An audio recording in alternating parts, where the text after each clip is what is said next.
Namun, penciptaan nilai selalu lebih sulit daripada ekstraksi nilai. Penciptaan nilai bergantung pada inovasi produk yang membutuhkan waktu, usaha, dan ketekunan.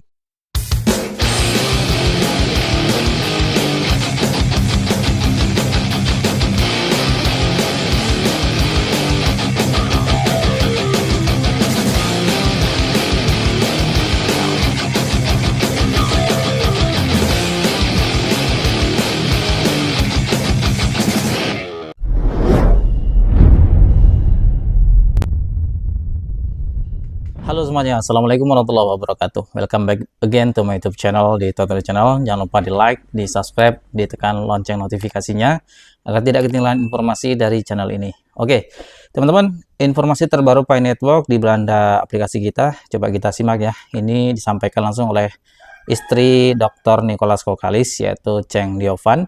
Kita coba simak bareng-bareng, teman-teman. Kita simak ya. Ini dia. Halo semuanya. Senang sekali bisa hadir di sini. Saya Chundan, salah satu dari dua pendiri Pi Network.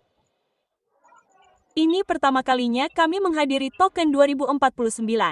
Meskipun Pi telah menjadi blockchain lapisan pertama yang telah dibangun dan dikembangkan selama lebih dari 6 tahun, kami mengambil pendekatan yang sangat berbeda terhadap kripto dan pembangunan untuk waktu yang lama sebelum dibuka. Sebenarnya, kami baru saja membuka jaringan pada bulan Februari dan mungkin saat itulah banyak dari Anda mendengar tentang Pi Network. Hari ini, saya akan berbicara tentang sesuatu yang mendasar dan kemudian membahasnya lebih dalam, berbagi pemikiran pribadi saya tentang masa depan kripto, dan menganalisis tren industri terkini dan tantangannya. Apa yang harus kita fokuskan selanjutnya, dan apa yang telah dilakukan Pi dalam hal itu? Untuk membicarakan masa depan kripto, kita harus membicarakan masa depan dunia, dan dengan terobosan AI, sungguh sulit untuk membantah bahwa masa depan kita tidak akan digerakkan oleh AI. Namun, sementara kemajuan AI ini membawa berita yang menggembirakan, hal itu juga menimbulkan kekhawatiran di masyarakat kita, tidak hanya di Web3, tetapi juga yang sering dibahas. Misalnya, peran tenaga kerja manusia. Jadi, ketika AI begitu hebat dalam memproduksi begitu banyak, tenaga kerja manusia menjadi kurang relevan dalam proses produksi. Namun, tenaga kerja manusia telah digunakan sebagai metrik untuk mendistribusikan kekayaan masyarakat kepada mayoritas orang di masyarakat selama berabad-abad sejak industrialisasi. Jika tenaga kerja menjadi tidak relevan, apa yang akan menjadi metrik yang digunakan masyarakat untuk mendistribusikan kekayaan masyarakat kita?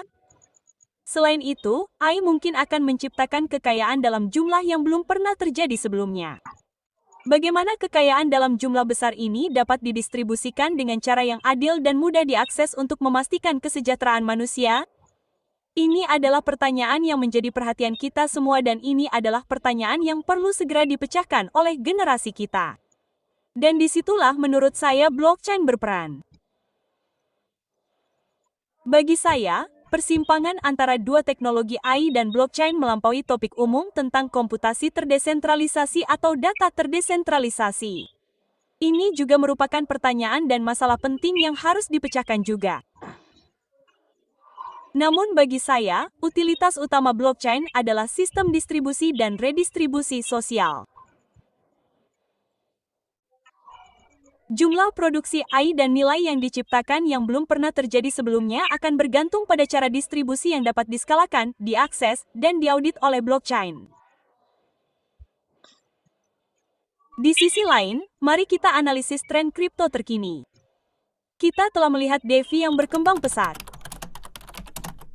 Kita telah melihat begitu banyak inovasi dalam infrastruktur dan desain DeFi. Namun mekanisme yang dulunya eksklusif bagi orang-orang yang memiliki modal, orang-orang dengan uang atau lembaga dan orang-orang lelah tertinggal dalam memasuki mekanisme penangkapan nilai dunia pada gelombang terakhir. Mereka ingin berpartisipasi lebih awal dan mereka ingin berpartisipasi dengan ketentuan yang adil. Jadi itulah yang benar-benar ditunjukkan oleh DeFi yang berkembang pesat, keinginan publik untuk berpartisipasi dalam proses penangkapan nilai dunia. Apakah ini terdengar seperti prestasi yang familiar bagi masalah yang diajukan AI? Fakta bahwa Devi mendistribusikan nilai dengan melampaui tenaga kerja, ketergantungan pada tenaga kerja sebagai metrik, dan itulah mengapa saya pikir blockchain adalah solusi yang dapat diskalakan untuk menangani masalah yang diciptakan AI. Namun, saat ini ada masalah besar dalam kripto. Tidak ada nilai real yang bisa ditangkap untuk sebagian besar mekanisme D5. Ada beberapa, tetapi untuk sebagian besarnya, tidak ada peningkatan nilai bersih. Tidak ada penciptaan nilai aditif. Proses-proses ini sebagian besar untuk ekstraksi nilai.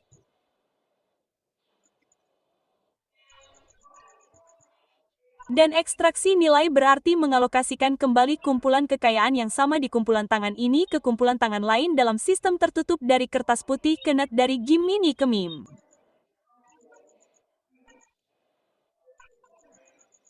Kereta Devi hanya menekan waktu dan upaya yang dibutuhkan untuk meluncurkan token yang dapat diakses oleh publik. Bagaimana cara mengatasi masalah itu? Kita perlu beralih dari fokus transaksi likuiditas ke fokus utilitas karena peningkatan nilai bersih real hanya akan datang dari kasus penggunaan dan utilitas real. Dan umumnya hanya ada dua jalur untuk itu. Yang pertama adalah memindahkan produksi yang ada di rantai. Yang kedua adalah membuat produksi baru langsung di rantai. Untuk yang pertama, memindahkan produksi yang ada di rantai. Ini adalah sesuatu yang sebenarnya sedang dikerjakan oleh banyak rekan kripto. Tokenisasi aset yang berbeda. Aset robot nilai dunia nyata yang bergerak di rantai. Koin stabil menangkap proses pembayaran dalam proses produksi lama. Untuk jalur ini, apa yang telah dilakukan Pi adalah memecahkan masalah pertama yang dialami aset dunia nyata yang bergerak di sepanjang rantai, yaitu KYC dan verifikasi identitas. Untuk aset dunia nyata yang benar-benar bergerak di sepanjang rantai, masalah pertama yang perlu dipecahkan adalah kepemilikan. Siapa yang memiliki apa dan siapa yang mentransfer apa ke yang lain? Dan kami benar-benar mengembangkan solusi KYC asli yang mencakup hampir semua geolokasi dan cukup skalabel untuk memiliki KYC dan memverifikasi identitas 15 juta pengguna dari total 16 juta pengguna kami yang terlibat. Jadi, blockchain Pi di mainnet ini hanya memiliki orang-orang KYC. Dan ini membuatnya siap untuk layanan Web3 atau layanan terkait keuangan apapun untuk diintegrasikan di atas Pi. Namun, hari ini saya ingin lebih fokus pada jalur kedua yang menciptakan produksi baru di sepanjang rantai. Alasannya adalah karena produksi yang ada yang bergerak di sepanjang rantai memiliki banyak tantangan, termasuk, Anda tahu, ketergantungan yang tinggi pada perubahan regulasi lingkungan eksternal, petahana dalam ekonomi tradisional yang mengadopsi teknologi Web3, belum lagi produksi yang ada, jika sudah ada, mekanisme penangkapan nilai sudah terjadi di luar rantai, bukan melalui cara D5. Itulah sebabnya saya ingin mendorong dan berfokus pada produksi baru secara langsung di rantai, dan untuk itu, Pi telah melakukan banyak hal. Saya akan memilih dua hal untuk diperkenalkan. Pertama, Pi telah menciptakan komunitas Pi, telah menciptakan jaringan sosial besar dengan lebih dari 60 juta pengguna yang terlibat. Ini bukan unduhan atau pendaftaran. Mereka adalah pengguna yang terlibat. Jika kita melihat unduhan, sebenarnya ada beberapa ratus juta dari kedua toko aplikasi kami. Mengapa kami membuat jaringan sosial seperti itu? Jaringan sosial ini memiliki banyak tujuan untuk pembuatan produksi baru yang nyata dan utilitas yang nyata. Jika Anda adalah orang yang benar-benar ahli dalam produk, Anda memahami kebutuhan pengguna. Anda perlu memiliki pengguna nyata untuk menguji dan memberi Anda umpan balik. Saat Anda membangun suatu produk, Anda memerlukan iterasi pengguna untuk memberitahu Anda apakah produk Anda benar-benar memecahkan masalah kebutuhan manusia. Dan itulah lingkungan yang kami coba ciptakan untuk Pi. Sehingga kami menciptakan lingkungan yang sesuai untuk memunculkan potensi produk nyata yang ada di Anda tahu, terlepas dari semua kehebohan.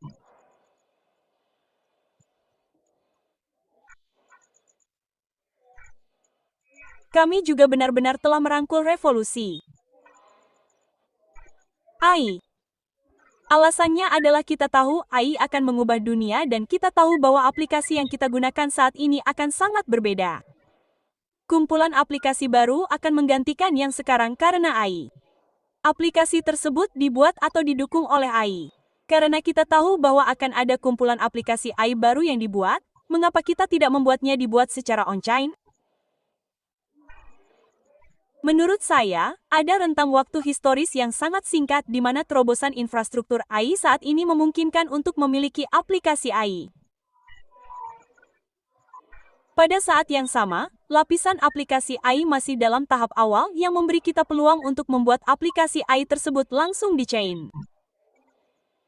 Jika kita melewatkan rentang waktu ini, industri AI dan dunia akan terus membuat aplikasi mereka sendiri di luar chain. Kita harus melakukan pekerjaan meyakinkan yang sama pada tahap pertama, meyakinkan mereka untuk melanjutkan di chain dan menciptakan jaringan sosial yang besar. Adalah sumber daya yang dibuat secara kolektif oleh komunitas Pi, dan ini adalah sumber daya yang dibutuhkan dunia karena setiap produk, baik itu AI atau non-AI, Web 2 atau Web 3, semuanya menginginkan perhatian dan pengguna. Jadi kami ingin mengundang aplikasi AI untuk dibangun di atas Pi. Sehingga lapisan aplikasi AI ini sebenarnya dimulai dari hari pertama. Dan itu juga memungkinkan tindak lanjut D5 dari semua infrastruktur canggih D5 ini yang benar-benar mampu menangkap nilai produksi baru yang ada. Hal kedua yang dilakukan Pi untuk inisiatif AI adalah kami baru-baru ini merilis studio aplikasi.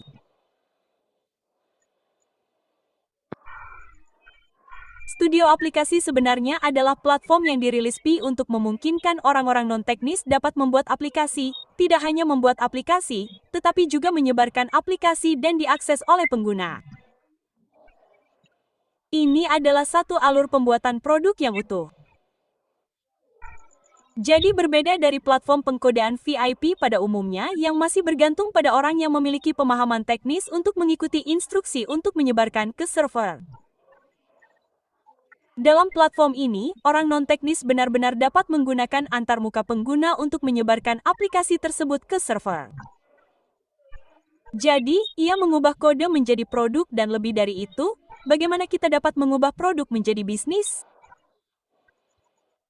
Kami menyediakan akses ke pengguna aplikasi ini secara langsung di jejaring sosial Pi. Dengan melakukan itu, kami membuat alur ini untuk memfasilitasi penggunaan AI guna membantu orang-orang non-teknis agar dapat memiliki dan menjalankan bisnis daring. Dan sekali lagi, itu adalah model lain yang berbeda dari tenaga kerja untuk upah pada umumnya. Itu juga model lainnya.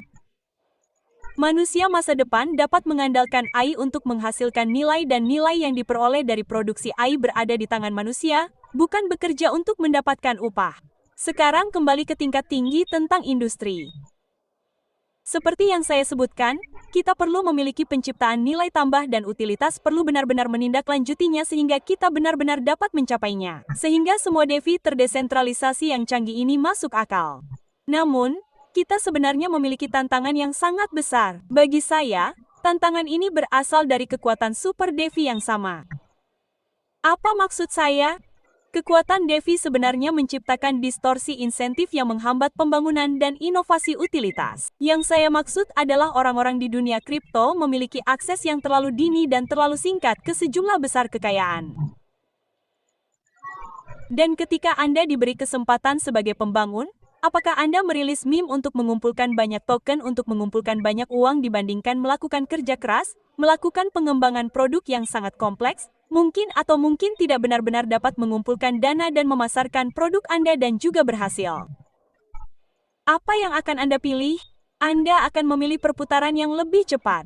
Anda akan memilih untuk memilih cara yang mudah. Namun, penciptaan nilai selalu lebih sulit daripada ekstraksi nilai. Penciptaan nilai bergantung pada inovasi produk yang membutuhkan waktu, usaha, dan ketekunan. Dan dalam industri kita, jika budayanya selalu, Anda tahu, memfasilitasi, memberi insentif untuk keuntungan jangka pendek, sedikit usaha, lalu siapa yang tersisa untuk melakukan kerja keras? Dan itulah mengapa saya mengatakan kekuatan super DeFi, kripto saat ini tidak selaras untuk tidak memfasilitasi penciptaan utilitas.